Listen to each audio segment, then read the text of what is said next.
Good evening once again. We're at the other side of the garage now, just for part 2 of the intro, and just talk about really what this build's all about, what the idea is behind doing a Caterham Academy kit car. So in short, you buy a car, you buy a kit from Caterham directly, and included in the price of the kit is a full season of racing with this car. So the idea is all of the competitors for the 2025 grid will have been receiving their kits or their complete cars. You can buy them fully built from the factory. They'll have been receiving these over the last few weeks and into November potentially. And then you've got over the winter to build the car, get it road legal. It has to be road legal to pass scrutineering. And then early next year, Caterham, as part of the Academy package, will be putting all of the participants through their race license with a couple of track days, a track day and a test day, I think it is, pre-season. And then from there, it's half a dozen or so race meetings. There's a sprint to kick the season off, like a hill climb event. And at the end of the year, you know, the car's yours. You can use it on the road, you can use it for track days, you can go off and do other race seasons with it, or Caterham themselves have got a kind of a series of race grids which you can progress up through, so you can put small incremental upgrades on the car each year to move into the next season along, gradually getting faster and faster, and competing with more and more experienced rivals.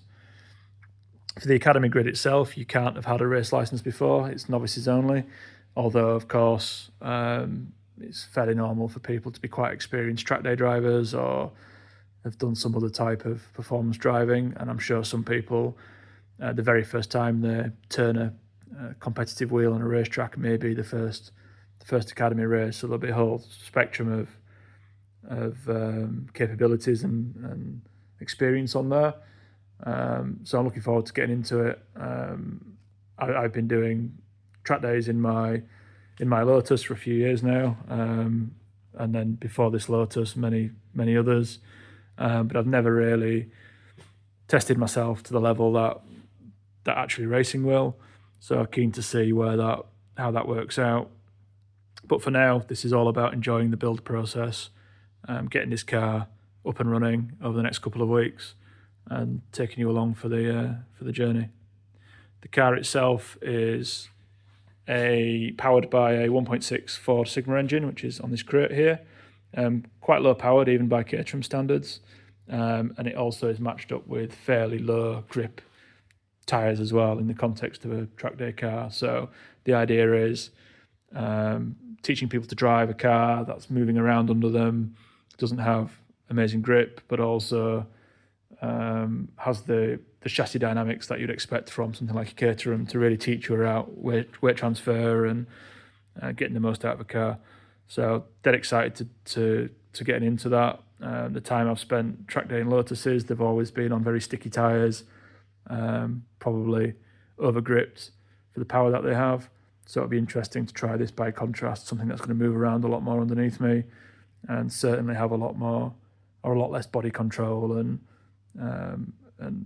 insulate the driver a lot less from what the car's doing. So I'll leave it there for now. This has been quite a long intro, part of the intro, but the next video will be going back a couple of days now, and we'll be bolting these wishbones on, and the debrief from that. So catch you later.